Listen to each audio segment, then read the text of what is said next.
Sir, we can't hear you. On. Then I'll just put it on. Yes, sir. Kashish, have you started recording? Yeah. Yes, sir. Yes, sir. Started. Okay, Raja, over to you. Dr. Advani and Raja, please go ahead.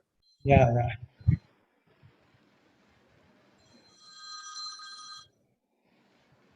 1 minute. I'll just put it off. I'm ready now. Thank you. Yeah. Professor Advani, you are Yeah. like a guru to all of us. You are a pioneer in the field of medical oncology and you have 45 years of experience. It is a great honor for me to interview you. Good morning, sir. Good morning. How are you? I'm doing well, sir. Thank you. Thank you. Sir, in 1974, after your MD, I learned that you secured your first job in Tata Memorial Hospital in medical oncology. So what was the attitude towards the treatment of lung cancers in 1974? Yeah, when I joined Tata Memorial Hospital, attention in medical oncology to the solid tumors in general was very poor. And surgeons used to say, what you can do in solid tumors? You better limit yourself to only the blood related diseases and not the solid tumors. Why? Because they were using in those days only tablets, endoxon, methotrexate, and maybe little 5-FU.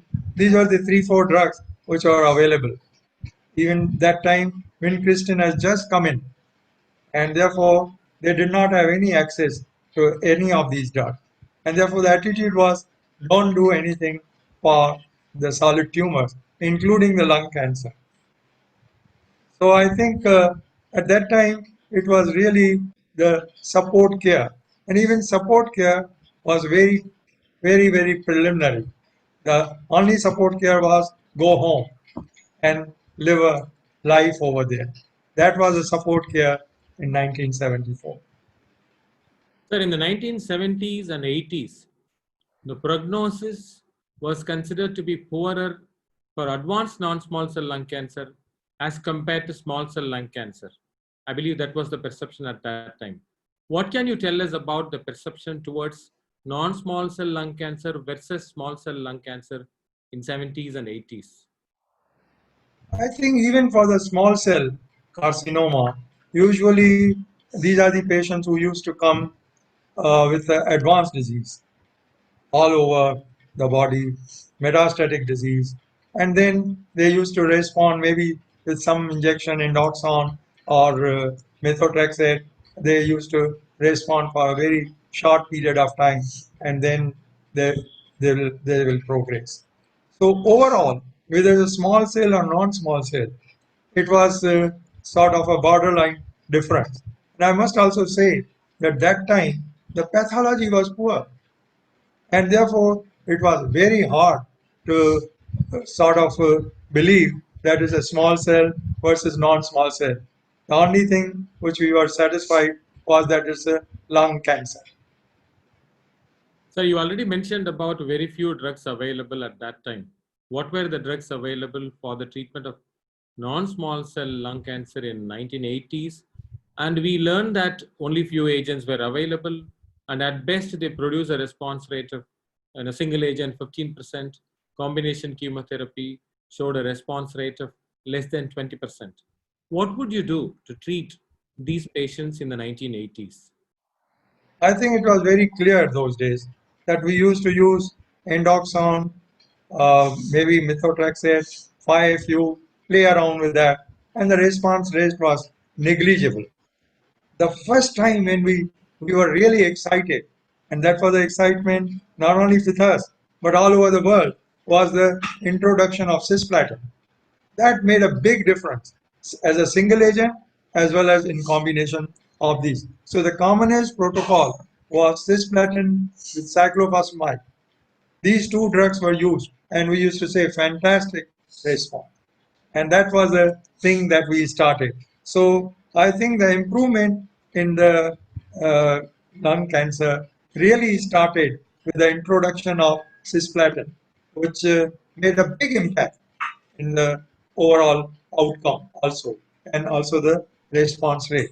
So I think that was the first thing to happen. And after that, I mean, you and I know that how every 10 years we have improved our results with new and new introduction. Sir, I read a paper from Dr. P.J. Sauquet from the Lyon Hospital, French group, in Lancet 1993, that showed that the advanced non-small cell lung cancer, whatever they could do, even with radiation and best supportive care, the median survival was only 16 to 17 weeks. And 1 year survival was anything less than 15%. So what were your thoughts at that time, sir? I think we were so happy to relieve the patient at least of the immediate trouble. That was the biggest thing. That the patient comes in, takes the treatment, and he comes and tells you, well, I'm feeling better. So that was a big joy for us, because that made us realize that we should not send our patient back without treatment. And that's a period, when we had a few drugs coming up. First was cisplatin, which makes so cisplatin-based therapy became a standard in those days, and that really had a huge impact. And after that came the other drugs, like it came the etoposide, then came the uh, paclitaxel, then came gemcitabine. So it took almost 10 years of each new drug to come. It did not come very easily. So first was cisplatin. 10 years later, we had the gemcitabine, paclitaxel, and then the etoposide and other drugs. Absolutely. Sir, in 1995, in the space of advanced non-small cell lung cancer, a meaningful work, a meta-analysis from 52 randomized trials was published in the BMJ, which showed that for the first time, cisplatin-based chemotherapy was superior to best supportive care. At that time, how did the medical oncology community accept that data? Oh, it was dramatic. We did not need any statistics to say to use this. We could see the difference. And if you use in 10 patients, you know that this is working. And therefore, it was accepted very easily. The problem in those days was only the cost. The cisplatin 10 milligram dose used to cost in those days 200 rupees. So very few of our patients used to afford that. And so that was the situation. So it was that everybody knew that this is a good drug. Even surgeon also knew there's a good drug. They also knew that cisplatin cannot be used by them. It has to be given by the medical oncologist. And therefore it was accepted very easily. Of course, I must say that there were a few problems with it. First problem was that in those days we did not have good anti-emetic therapy. We never had a good anti-emetic therapy in those days. So our whole emphasis in giving the cisplatin were two. One is to prevent the renal toxicity. That was very important because everybody knew that it's toxic to the kidney. And second, nausea and vomiting was a major problem. And therefore, I do not know how you will react to this, but I remember we used to give high dose dexamethasone, high dose Perinom or Domstal, high dose 40 milligram. The patient used to get all sorts of extrapyramidal symptoms with that dose. and continue this for at least 2-3 days, because next day and third day the patient will still going to vomit and will get dehydrated and will have the kidney problem. So I think there are multiple problems, but we knew it's working, and we knew that we have to do all these things.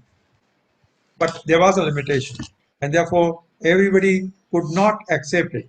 I remember a few patients who took the cisplatin, and next time they used to come up to the door of the hospital and run back. That was their whole attitude. They used to literally run back, and people, relatives, have to hold them and bring it to the hospital inside. So that was a problem. And also, of course, the kidney toxicity was really solved by giving adequate hydration. Adequate hydration took care of that.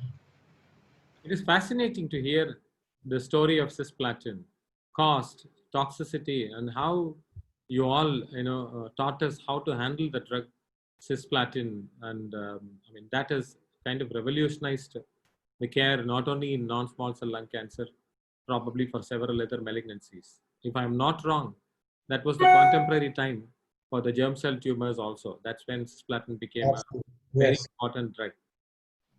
In the early 2000s, the ECOG 1594 data was published, which showed that 4 different platinum doublets, when platinum was combined with either taxanes, docetaxel, or paclitaxel, and gemcitabine, showed somewhat similar efficacy and similar 1-year survival of around 35%. So that doublet, and was that a practice-changing data, sir, at that time? Yeah, I think it had a major impact, because before that, everybody from different institutes used to claim that this is better. Best is paclitaxel cisplatin, or best is gemcitabine and cisplatin, or the third one will say etoposide and cisplatin, the best one, and good results. But when this data came in, everybody realized that everybody is in the same boat, and therefore there's nothing superior, nothing inferior. I think this is what was a mind opening, that all of us realized, everybody realized, that we are achieving the same results with different doublets. So there's no point changing just because you hear some talk somewhere that you have to change your doublets. That was really made out. So it was a very good study which clearly showed that all the things are similar. Maybe you could also look at the individual patient profile, their pre-existing comorbidities and anticipated toxicities, and that gave you choices at that time. So in 2008, Dr. Parvish Parikh and Dr. Scagliati published an important paper in the JCO, which established the role of pemetrexed in non-squamous non-small cell lung cancer. Suddenly, pathology and adequacy of the tissue became important. What were your thoughts at that time? Well, I think that was really very remarkable, in the sense that before that, all of us were sort of not bothered about whether it's a squamous cell or whether it's an adenocarcinoma, and also our pathologists. But also, most of the time, they'll write non-small cell lung cancer, and nobody, used to force them to give us more diagnosis in detail. And it's only with this realization that everybody, all pathologists, started talking about it, that how to recognize adeno, how to recognize squamous, although I'm sure they knew about it. But still, that ability on a small tissue to give the diagnosis was a challenge for them. Particularly in those days, there was no core biopsy. It was all FNACs. And on FNAC, sometimes it's difficult to differentiate between these two things. And therefore, we started forcing the pathologists to really give us the exact diagnosis, because we knew that the treatment is different. And it took us a lot of time. And ultimately, everybody realized that's important. So it becomes mutually beneficial. So I think that was the stage when we started talking about the subclassification of non-small cell carcinoma of the lung. Otherwise, normally it used to be, I still sort of remember that it used to be all squamous cell carcinoma. Adenocarcinoma in those days was rare. In India, there are published papers. They say adenocarcinoma is small percentage. And today you can see the change, that how adenocarcinoma is more prominent. I think it was more of the recognition that on FNSE it was difficult. On pathologists also realized that maybe that we don't need that differentiation, and therefore it was say very simple for them to write non-small cell lung cancer, and that's how we used to accept that and start the treatment. But once we knew that we want the exact diagnosis, I think things improved. The tissue became important, and that has also later on led to several revolutions in the molecular biology, so on and so forth. Sir, in 2009, maintenance therapy with pemetrexate and switch maintenance with docetaxel became popular. That's when these studies appeared. So the concept established itself. How did you adopt maintenance therapy in advanced non-small cell lung cancer? What were the challenges when you counsel patients that you have to be on a prolonged maintenance therapy, and how did you execute that? I think the whole concept about maintenance treatment was absent in all the solid tumors. Everybody used to believe maintenance treatment is of no value. And there are some people who used to say continue treatment till the lifetime, continue it. A lifetime today, it does not mean anything. Lifetime means when the patient gets resistant, you change. While that time, there was no change. And therefore, people used to think that this will go on for lifetime and that will be the end of it. So that also transformation did occur. But I must say that it's only because of the pemetrexate that people recognized to use it to continue to maintain the response. So I think this was the thing which really changed what we were doing it before. Very simple, that we used to give one course of chemotherapy, say 4 courses or 6 courses, and then you find, oh, still the residual disease is there. So fine, change the next line of treatment. Go to the gemcitabine and cisplatin, then find some response again, but disease is still there because it never used to go away. And therefore, change to the third line if the patient is still strong and is still able to pay, and then go to the fourth line also. So that was the concept. It was not realized that even if we are able to get the response and maintain it, that will be superior. So I think the important thing is not the maintenance treatment like we do it in the leukemia, where the patient is in remission. While here, the patient has a visible disease, and then also you are using the maintenance treatment. I think that difference, even today, some people don't realize that it's a maintenance treatment in the presence of the partial response. It's not a disease has gone and you are giving maintenance treatment to maintain. It's not that way. So this concept of maintaining partial response was the first time we realized after the introduction of the pemetrexate. Great words, sir. You have told us that at that time, even as a concept, appreciating partial response and even stable disease, and appreciating that in solid tumors was not there. And then, now we easily adopt that, and RECIST criteria have come in to tell us, and particularly with the advent of the modern therapies, we know that progression itself is defined in many ways, but this concept of appreciating partial response and stable disease, that's a great, fascinating thing to hear from you. So around the same time, in 2000, late 2000 and 2009 and 10, the ECOG 4599 and the AVAIL study came to our attention, and that established the role of bevacizumab in non-small cell lung cancer. How did you see the arrival of VEGF inhibitors in non-small cell lung cancer? Yeah, I think these biological factors did come in. But I must admit that we never saw a phenomenal response with them. And we knew that this is not going to make a major impact in terms of controlling the disease.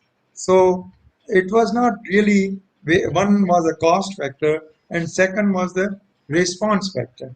There was not much difference whether you add the all these bevacizumab and all in such a situation. Therefore, there was not really major impact that I could see in those days when this thing came in. We were still waiting for something more where we can see visibly the difference. So the targeted therapies for non-small cell lung cancer appeared in early 2000. The early phase 1, phase 2 data in 2002, 2003, and some of those photographs when we see, we were so excited. And they showed to improve some survival with gefitinib and erlotinib. And the IPA study was published in 2009, which showed that gefitinib is superior to chemotherapy in EGFR mutated patients in first line. So in the 2000s, what were your foresight, and what did you see for targeted therapies as a new option emerging in non-small cell lung cancer? I think it was miraculous. It was really miraculous.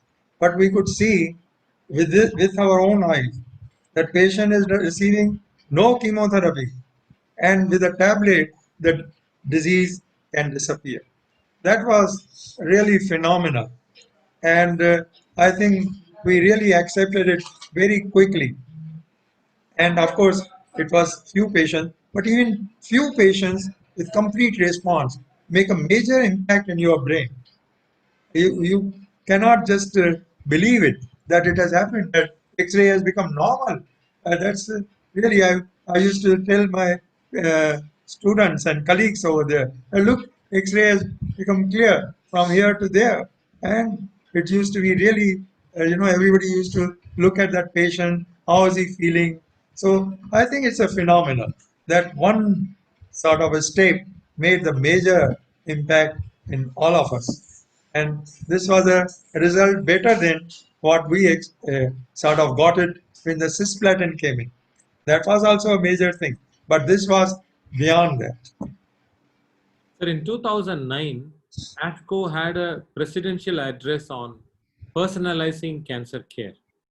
And suddenly molecular testing became inevitable. There was a New England Journal publication from Dr. Sandler about the EGFR mutations, and all these mutations were understood. And subsequently, we know that first generation, second generation, third generation drugs arrived for each different mutations.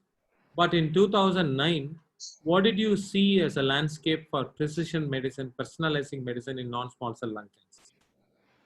I think actually it became clear to us long before. And we used to be involved in our department with a lot of basic work. Luckily we had that time along with us Cancer Research Institute. There were many PhDs who were doing a lot of molecular work, but those technology was slow. So we used to share our ideas with them. The first time I remember it was in chronic myeloid leukemia that we realized that we could really see the Philadelphia chromosome by FISH technology and the other normal cytogenetics. So it has come at that time. But then in the lung cancer, it came after this introduction. And I think it was also obvious that there will be many more pathways which will be affected. Because these were all interesting things those days. Theoretical also, that there are so many pathways, there are so many targets which are opening up now.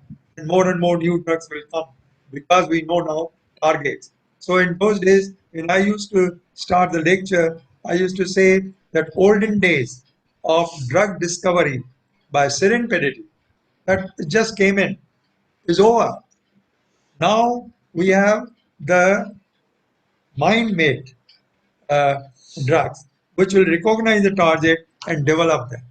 So I think that was a difference, overnight difference, that how we started making the drugs based on what we need. And in contrast to previously, when they used to come by chance. Their introduction was by chance. Somewhere somebody used And I used to give the example of nitrogen mustard, how it was put in the use in the Second World War, and the lymphoid system used to disappear in the animals, and that's how they started using in the lymphoma. So that was just by observation. While here today, after the discovery of the gene defect, gene mutation, overexpression, it came up that now we can make the drugs and according to our need, and then the whole thing. And I remember the discussion used to be tyrosine kinase. See, the tyrosine kinase is present all over the body. There, for us that time, tyrosine kinase was a single enzyme. I say, how can it differentiate tyrosine kinase inhibitor? And then slowly we realized, nay, that you can make sure that tyrosine kinase also is specific for a specific. I think these were all, we used to listen to the lecture and become more wiser after that. So listening to those lectures was a great fun. So in the future, I know in the same context, what do you see is the role of next generation sequencing, biomarkers, and the very advanced approaches with RNA studies or proteomics, and what do you see them doing for non-small cell lung cancer? I think these things have to develop. They are developing. Technology is improving. The results are coming very fast, and therefore, newer and newer information will give us a better therapeutic approaches. Maybe in future we'll be using the multiple drugs together, and or maybe a single drug working at multiple targets. So all these things will come up, and I'm sure we will be more successful in this area. So immune checkpoint inhibitors have arrived and have changed the landscape of non-small cell lung cancer treatment. The Checkmate 057 and the Keynote 010 established the role of nivolumab and pembrolizumab in 2015-16. So how did you see the arrival of immunotherapies in non-small cell lung cancer? Yeah, I think uh, we were interested in immunotherapy long before. I remember the malignant melanoma. All my patients of malignant melanoma, we used to give them BCG. And occasionally we'll see the disappearance of one particular area, and we used to be excited about that.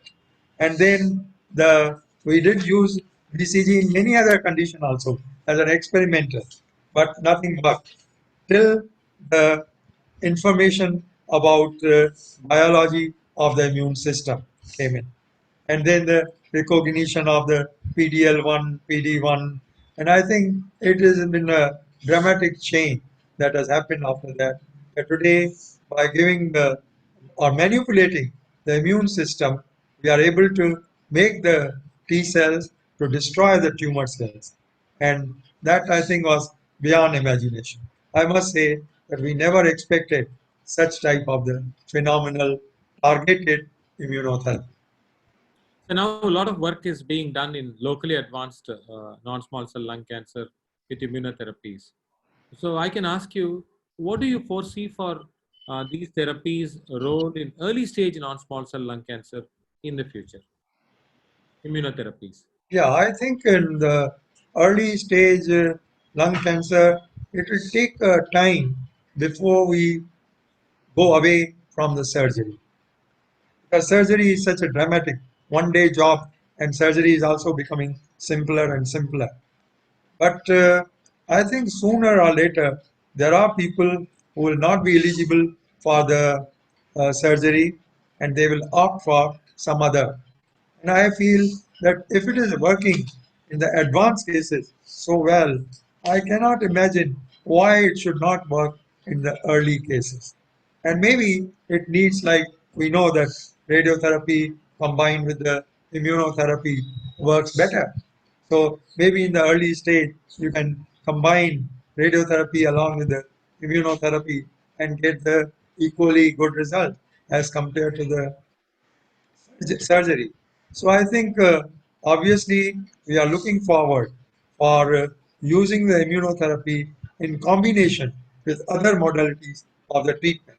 like what has happened now, we are using the targeted therapy. That means one of these tyrosine kinase inhibitor with the chemotherapy, and also the tyrosine kinase inhibitors with the immunotherapy. All these combinations will come up, and the things will become probably much easier, and results may also improve. Sir, you are one of the most respected medical oncologists in the country. Patients come to see you after multiple opinions, and sometimes that can be a dilemma. How do you counsel these patients when they come to see you for a second, third, or even a fourth opinion? Yeah, I think it's very important. Requires a little skill, I must say that. And one of the first skill that has given me this chance of counseling the patient is the smile. I can tell you that.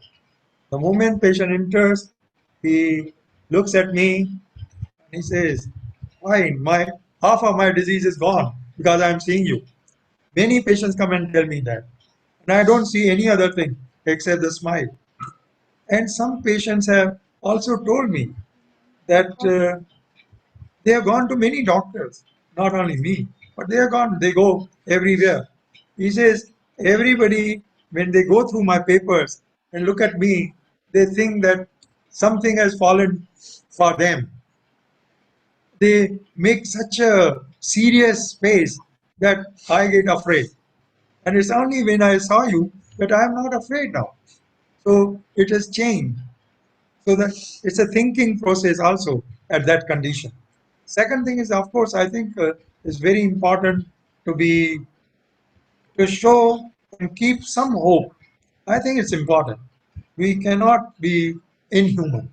I think it's inhuman to tell somebody that look, go home, and but you can always tell them, fine, you go home, eat well, become strong. Let us see, we may have some new discovery for you. So you see, you are giving them a 1% hope. Patient lives on the 1% hope also.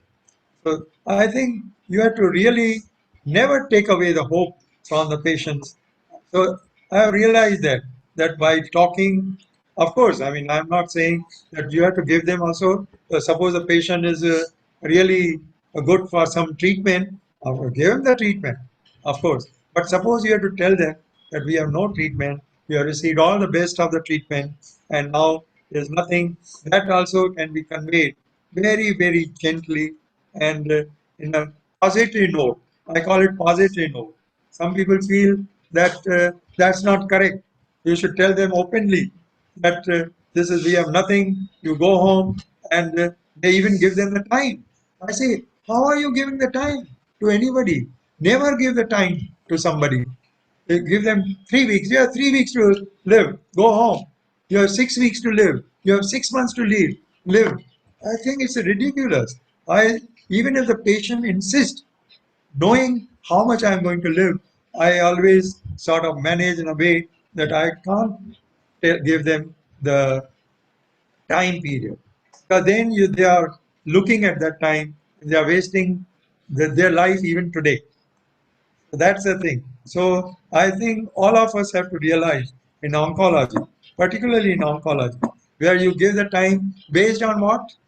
On what basis we give the time? On averages. We give on the average.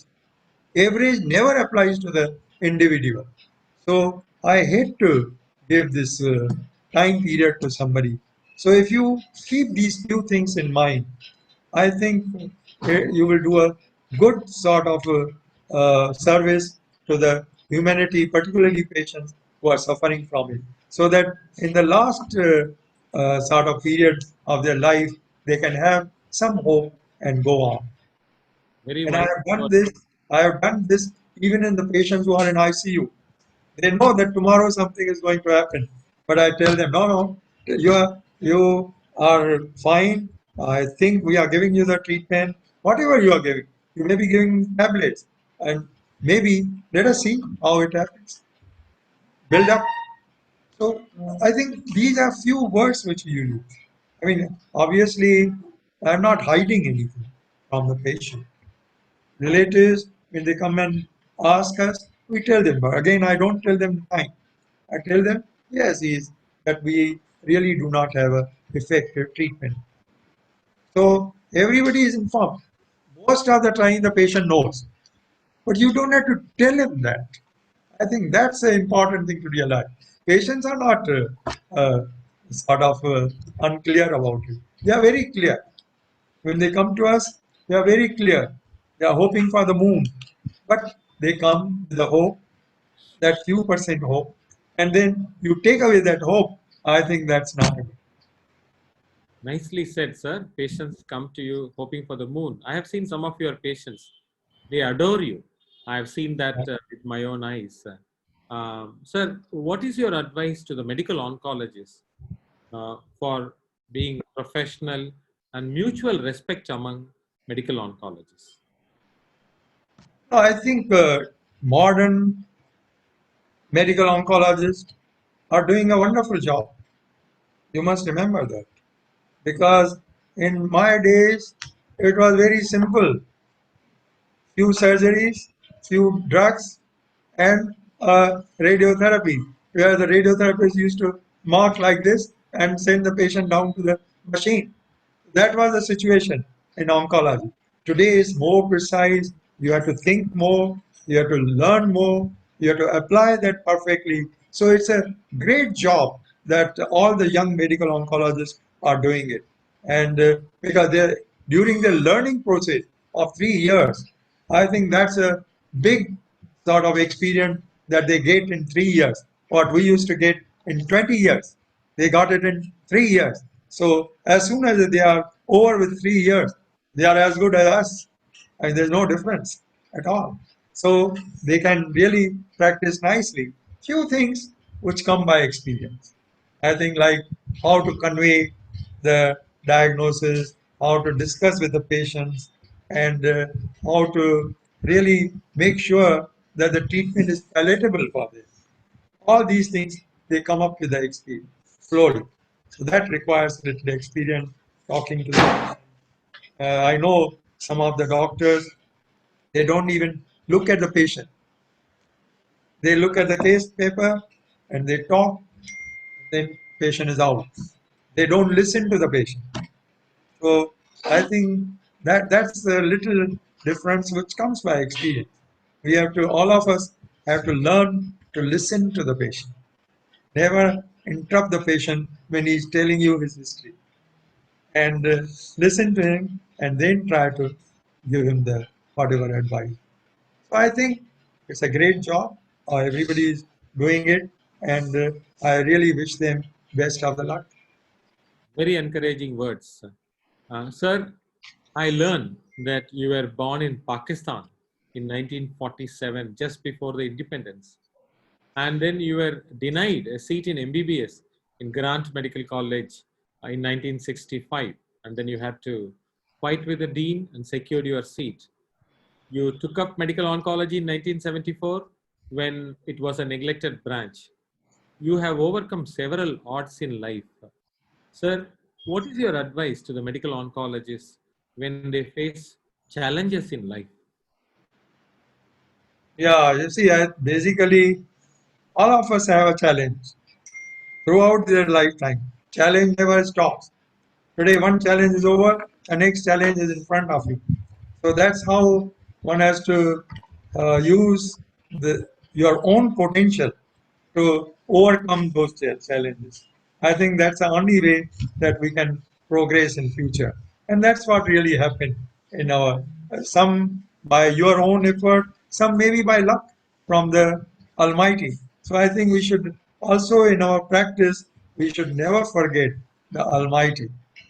And I always remember this line that we treat and He cures. So I think that's one thing which most of us should really remember. Sir, this is a memorable day for me. It was a privilege to interact with you. Thank you so much, sir. Thank you. Thank you very much. Okay.